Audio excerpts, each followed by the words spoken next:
Hello दोस्तों, कैसे हैं आप सभी। आपका स्वागत है आपके अपने YouTube चैनल PRG एजुकेशन में। ठीक है, यहाँ पे हम बात करने वाले हैं क्लास 10th की रसायन विज्ञान के फर्स्ट चैप्टर के बारे में। ठीक है ना।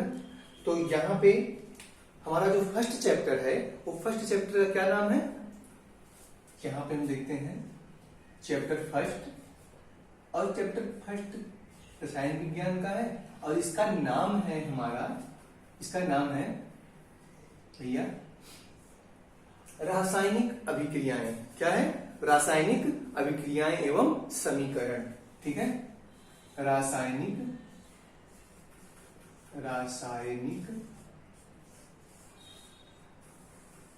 अभिक्रियाएं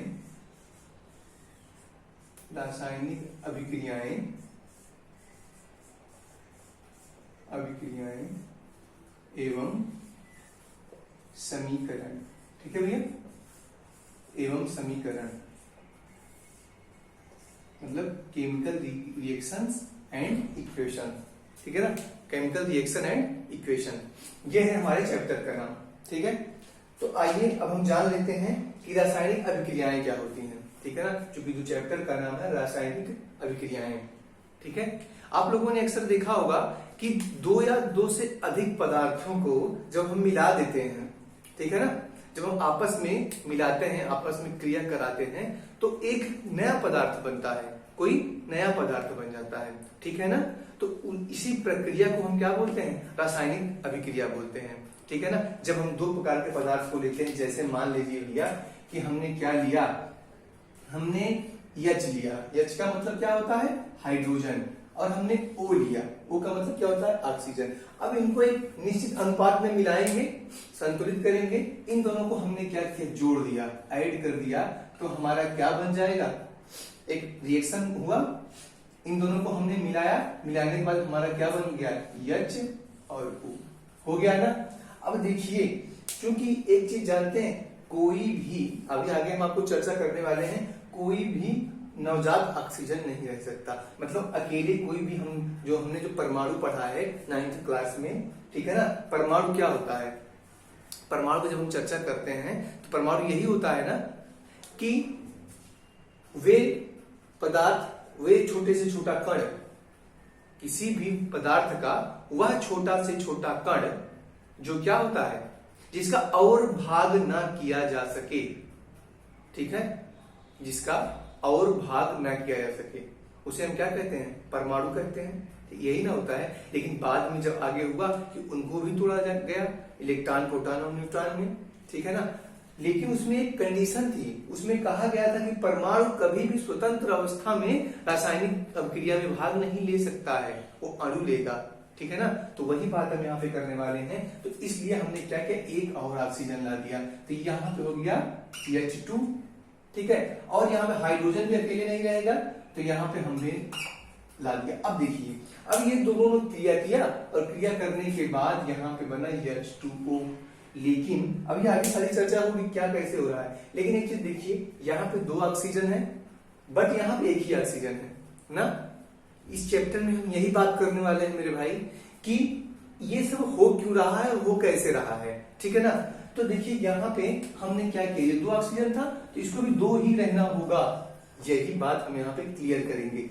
दो रहने के लिए हम यहाँ पे 2 से मल्टीप्लाई कर दिए। अब देखिए 2 और 2, हाइड्रोजन तो 4 हो गया यहाँ पे, लेकिन यहाँ पे हाइड्रोजन 2 ही है, तो इसको भी हम यहाँ पे 2 से मल्टीप्लाई कर देंगे। तो अब देखिए 2 2 4 और ये 2 और ये 2 और ये 2। ठीक है ना, हमारा 2H2O और 4H2 और ये इतनी चीजें हमारी बनकर के कंप्लीट हो गई। यही है अभिक्रिया। यही क्या है? अभिक्रिया। मतलब कि जल, भैया जल और प्लस ऑक्सीजन, क्या चीज भैया? Plus oxygen. ठीक है ना, ये दोनों मिल करके, सॉरी जल नहीं है, जल नहीं, हाइड्रोजन, सॉरी हाइड्रोजन। ठीक है ना, हाइड्रोजन प्लस ऑक्सीजन दोनों मिल करके क्या बना लिए? जल बना लिए। ठीक है ना, दोनों मिलकर के क्या बना लिए? जल बना लिए। अब ये कैसे मिले, क्यों मिले और ये किस प्रकार से लिखा गया, ये सारी चीजें हम इसी चैप्टर में क्लियर करेंगे। ठीक है ना, तो हमने क्या बोला रासायनिक अभिक्रिया क्या होती है? दो या दो से अधिक पदार्थों को मिला करके जब कोई नया पदार्थ बनता है तो उसे हम क्या बोलते हैं? रासायनिक अभिक्रिया बोलते हैं। ठीक है ना? दो पदार्थों का आपस में मिलाव या बिछड़ाव, मिलना, अलग होना, या मिलकर या टूटकर। ठीक है ना? जब दो पदार्थ आपस में मिलकर या टूट करके नए पदार्थ का निर्माण करते हैं तो इस कंडीशन को हम क्या बोलते हैं? रासायनिक अभिक्रिया बोलते हैं। ठीक है ना? आइए हम इसको लिख लेते हैं, इस डिफिनेशन को आप लोग उसको देख लीजिए कि क्या कैसे हुआ है, और ये सारी चीजें क्यों हुआ है, कैसे हुआ है, ये आगे हम आपको क्लियर करने वाले हैं। ठीक है ना? इसी चैप्टर में ये सारी चीजें होंगी।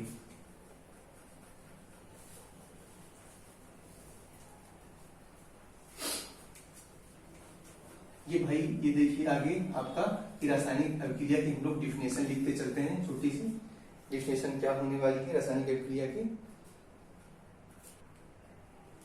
आइए अब हम यहाँ पे देखते हैं भैया रासायनिक अभिक्रिया होती क्या है। रासायनिक अभिक्रिया, रासायनिक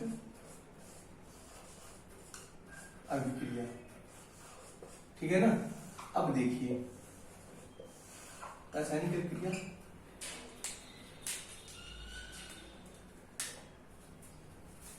जब दो या दो से अधिक पदार्थ आपस में मिलकर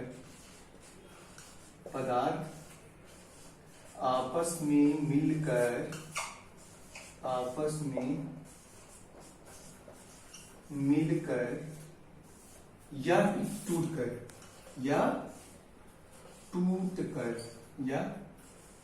टूटकर नए पदार्थ का निर्माण करते हैं, नए पदार्थ का निर्माण करते हैं, ठीक है ना? का निर्माण करते हैं।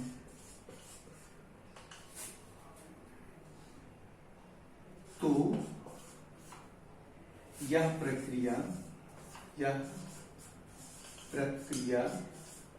रासायनिक अभिक्रिया कहलाती है। क्या कहलाती है भैया? रासायनिक, ठीक है?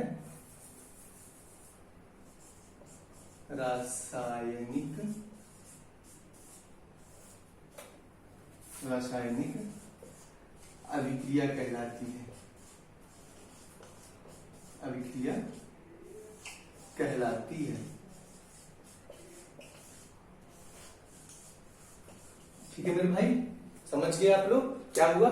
जब दो या दो से अधिक पदार्थ आपस में मिलकर या टूटकर नए पदार्थ का निर्माण करते हैं तो यह प्रक्रिया रासायनिक अभिक्रिया कहलाती है। ठीक है ना? तो हम यहाँ पे एक उदाहरण ले लेते हैं छोटा से कि ये कैसे हम आपको बताएंगे। ठीक है ना? हम क्या लिखेंगे? हाइड्रोजन, ठीक है ना? हाइड्रोजन हुआ एक, हाइड्रोजन प्लस ऑक्सीजन मिल गया, ठीक है ना? ऑक्सीजन मिल गया, और ये मिलने के बाद क्या बनाया मेरे भाई? जल बना लिया। क्या बना लिया? जल बना लिया। ठीक है ना? मतलब H2 प्लस O2 इज जो आप किया और उसके बाद ये बना लिया H2। ठीक है ना? इस प्रक्रिया को हम क्या बोलते हैं मेरे भाई?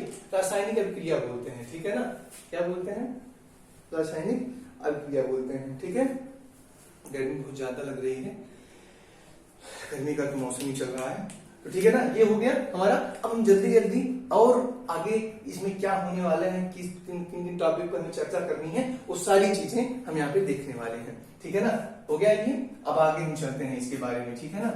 देखिए रासायनिक अभिक्रिया को हम एक चीज से और डिफाइन कर सकते हैं। ठीक है ना? लेकिन हमने सिंपल भाषा में आपको बताया कि दो पदार्थों के मिलने या टूटने से जो भी परिघटना होती है या जो नए पदार्थ बनते हैं वहां पे हमारे क्या होती है? रासायनिक अभिक्रिया की, उसे हम बोलते हैं। लेकिन आप जान सकते हैं कि जो आगे होता है, ठीक है, क्या होता है कि अभिकारक, ठीक है ना?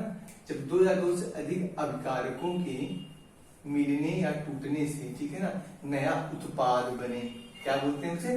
उत्पाद बोलते हैं, ठीक है ना। तो वहां पे हमारा क्या होता है? क्या होता है मेरे भाई? रासायनिक अभिक्रिया होती है, ठीक है ना। तो अब देखिए, ठीक है, अब रासायनिक अभिक्रिया की चर्चा तो हो गई। रासायनिक अभिक्रियाएं कितने प्रकार की होती हैं, ठीक है ना, तो हम यहाँ पे लिखने वाले हैं जो आपकी चैप्टर्स में, जो आपके सिलेबस में है, ठीक है ना। तो ये देखिए, फर्स्ट सबसे पहले हम देखते हैं रासायनिक अभिक्रिया के प्रकार, ठीक है ना। रासायनिक अभिक्रिया के प्रकार दिया, ठीक है ना। अभिक्रिया के प्रकार, इसे हम शॉर्ट फॉर्म में ऐसे लिख लेते हैं, ठीक है ना, अभिक्रिया के प्रकार। रासायनिक अभिक्रिया के प्रकार मेरे भाई, अब देखिए, इसका हमारा पहला प्रकार होने वाला है संयोजन अभिक्रिया। क्या होने वाला है? संयोजन अभिक्रिया, ठीक है, संयोजन अभिक्रिया। नंबर सेकंड होने वाला है हमारा वियोजन अभिक्रिया, ठीक है ना, वियोजन अभिक्रिया। अब वियोजन भी कई प्रकार के होते हैं, जब वियोजन पढ़ाएंगे तो इसमें लिखाएंगे वियोजन किन किन प्रकार से होता है, वियोजन हमारा कैसे कैसे होता है, ठीक है ना। वियोजन अभिक्रिया के बाद हमारा नेक्स्ट जो होगा तीसरा है, ठीक है ना, प्रतिस्थापन अभिक्रिया। क्या है भैया? प्रतिस्थापन अभिक्रिया, ठीक है मेरे दोस्त, ठीक है, एकदम ध्यान से अच्छे से देखिए इसको, प्रतिस्थापन अभिक्रिया। और जो फोर्थ नंबर होने वाला है हमारा द्विविस्थापन अभिक्रिया, ठीक है ना, द्विविस्थापन अभिक्रिया। जल्दी से आप सभी लोग नोट करते चलिए, ठीक है ना, तब तक हम अपना पसीना पोंछ लेते हैं, बड़ी गर्मी लग रही है भाई, ठीक है ना। हो गया, द्विविस्थापन अभिक्रिया हो गई, ठीक है ना। ये इतनी हमारी है, ठीक है ना। अब एक और आता है, 5वें नंबर पर आता है हमारा रेडॉक्स अभिक्रिया। क्या आती है? रेडॉक्स अभिक्रिया, ठीक है ना, रेडॉक्स अभिक्रिया। और रेडॉक्स अभिक्रिया के बाद एक और आता है, एक और आती है अभिक्रिया जिसे हम बोलते हैं मेरे दोस्त, क्या बोलेंगे आप लोग बताइए, जानते तो होंगे ही। उसे हम बोलेंगे मेरे भाई, उसे हम बोलेंगे ऑक्सीकरण और अपचयन, ठीक है ना। ऑक्सीकरण और अपचयन, ऑक्सीकरण और अपचयन, ठीक है ना, ये अभिक्रिया, ठीक है ना, ऑक्सीकरण और अपचयन, ठीक है। तो देखिए, संयोजन अभिक्रिया, वियोजन अभिक्रिया, प्रतिस्थापन अभिक्रिया, द्विविस्थापन अभिक्रिया, रेडॉक्स अभिक्रिया, ऑक्सीकरण और अपचयन अभिक्रिया, ठीक है ना। अब वियोजन भी हमारी एक या दो तीन प्रकार से होता है, तो हम तीनों प्रकार को वियोजन पढ़ेंगे तो उसके बारे में हम वहां पे चर्चा करेंगे, ठीक है ना। जल्दी से आप लोग नोट करिए, और इसके बाद फिर हम आगे बढ़ते हैं कि हमें करना क्या है, ठीक है ना। आगे हम इस बहुत सारे टॉपिक्स में चर्चा करनी बाकी है, ठीक है ना। तो ये हो गया, अभिक्रिया के प्रकार हो गए, ठीक है ना। आइए अब हम आगे चलते हैं। देखिए, जो 9th में अच्छे से सारे परमाणु, अणुओं या बैलेंसी निकालना, इन सारी चीजों को जो जानता होगा उसको यहाँ पे थोड़ा मदद मिलेगी, और जो नहीं भी जानता होगा उसको हम समझाएंगे, यहाँ पे हम बताएंगे कि मेरे भाई, मेरे दोस्त, मेरे बच्चों, ये किस प्रकार से होता है। तो मेरे बच्चों, मैंने तुमसे कहा था कि 9th में अच्छा सा पढ़ ले, पर आप लोग नहीं पढ़े। जो नहीं पढ़ा अच्छे से 9th में, उसे हम यहाँ 10th क्लास में कोई भी प्रॉब्लम नहीं होने देंगे। हम उसे अच्छे से अच्छे सारी टॉपिक्स को एकदम यहाँ पे क्लियर कराने वाले हैं मेरे भाई। अब आइए मेरे बच्चों, यहाँ पे हम लोग देखते हैं, मार्कर करें, ठीक है। अब देखिए, रासायनिक अभिक्रिया तो हो गई, लेकिन आप लोग कहेंगे गुरुजी, हाइड्रोजन से अगर हम क्रिया करा रहे हैं, इतना लंबा लंबा हाइड्रोजन लिखेगा कौन, ठीक है ना। हाइड्रोजन लिखना, फिर जल लिखना, ठीक है ना, और उसके बाद बीच में ऑक्सीजन लिखना, या कोई भी तत्व से कोई भी पदार्थ से अगर हम कराएंगे तो सर इतना बड़ा बड़ा लिखेगा कौन, और हम कैसे रिएक्शन कराएंगे, क्या वो तरीका है, क्या वो माध्यम है जिससे हम किसी भी रासायनिक क्रिया को आसानी से कर पाएंगे, ठीक है ना। तो मेरे भाई, एक प्रक्रिया होती है जो हमें यह बताती है कि किसी भी रासायनिक प्रक्रिया को हमें कैसे करना है, ठीक है ना। तो वो प्रक्रिया है हमारा रासायनिक समीकरण। किसी भी चीज का एक समीकरण होता है, ठीक है ना। समीकरण से मतलब ये है कि एक रूप होता है, एक सीक्वेंस होता है, ठीक है ना, जानने का किसी भी चीज को, उसे हम क्या बोलते हैं, समीकरण बोलते हैं, इक्वेशन बोलते हैं। तो आइए हम यहाँ पे देखते हैं आपका कि रासायनिक समीकरण क्या है, ठीक है ना। रासायनिक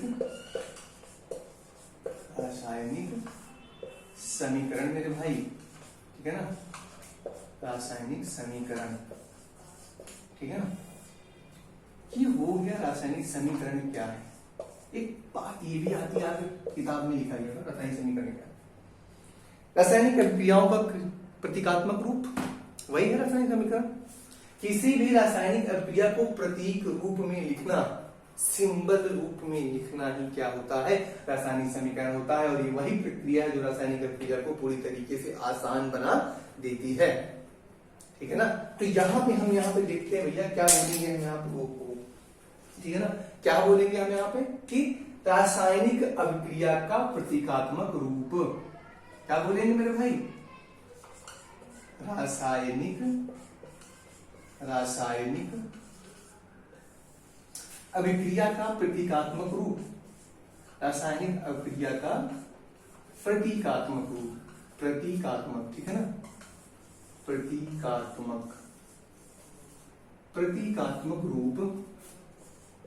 प्रतीकात्मक रूप रासायनिक समीकरण कहलाता है, ठीक है ना। रासायनिक समीकरण कहलाता है, रासायनिक समीकरण कहलाता है, ठीक मेरे भाई। मतलब रासायनिक अभिक्रिया का प्रतीकात्मक रूप ही हमें क्या कहलाता है, रासायनिक समीकरण कहलाता है, ठीक है ना। यही सबसे बेस्ट पॉइंट है, ठीक है ना। अब हमने जो लिखा था, जल बनाया था, तो हाइड्रोजन और ऑक्सीजन को मैंने जोड़ा था ना, तो हाइड्रोजन और ऑक्सीजन को मैंने कैसे जोड़ा था, H से जोड़ा था प्लस O से जोड़ा था, और यहां पे मैंने बनाया था H2O। बाद में से मैंने बैलेंस कर लिया, ठीक है ना, क्या कर लिया, बैलेंस कर लिया, और हमारा जल बन के तैयार हो गया। हुआ ना रासायनिक समीकरण, ये समीकरण इक्वेशन बन गया मेरे भाई, इक्वेशन बन गया ना। तो यही तो है रासायनिक समीकरण। मतलब कि रासायनिक अभिक्रियाओं को प्रतीक रूप में लिखना, मतलब सिंबल रूप में लिखना ही क्या कहलाता है भैया, रासायनिक समीकरण कहलाता है। क्या भैया, ध्यान से एकदम कंसंट्रेशन के साथ, आसानी से देखो, कुछ नहीं है, डरना बिल्कुल नहीं है, एकदम आसानी से वन शब्द में, ठीक है ना, वन वर्ड में आप सारी चीजों को समझने वाले हैं। देखिए, रासायनिक अभिक्रिया का प्रतीकात्मक, ध्यान से देखिए, प्रतीकात्मक, कोई आपका दोस्त तो प्रतीक ना, तो उस नाम से याद कर लीजिए, ठीक है ना। रासायनिक अभिक्रिया का प्रतीकात्मक, सिंबल रूप समीकरण कहलाता है, ठीक है ना। रासायनिक अभिक्रिया का प्रतीकात्मक रूप, प्रतीकात्मक, प्रतीक प्रतीक प्रतीक, 4 बार आप उसे देखिए कि रासायनिक अभिक्रिया का प्रतीकात्मक रूप रासायनिक समीकरण कहलाता है, बात खत्म, ठीक है ना। इसके आगे हम समझ चुके हैं, ठीक है ना। अब आगे हम देखते हैं कि इसका हम इस्तेमाल किस प्रकार करने वाले हैं, ठीक है ना, आगे देखते हैं। मेरे भाई, यहाँ पे कुछ चीजें ऐसे हैं जिसे हम थोड़ा आसानी से धीरे धीरे धीरे धीरे नन्हे नन्हे नन्हे नन्हे कदमों से समझते हुए चलेंगे, ठीक है ना।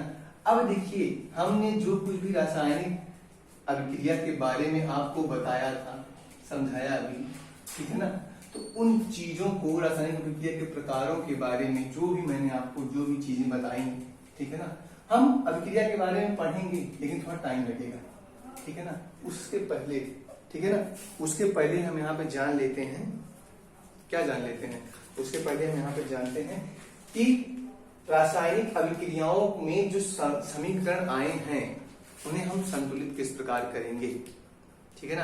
अभिक्रियाओं को, समीकरणों को हम संतुलित किस प्रकार करेंगे, ठीक है ना।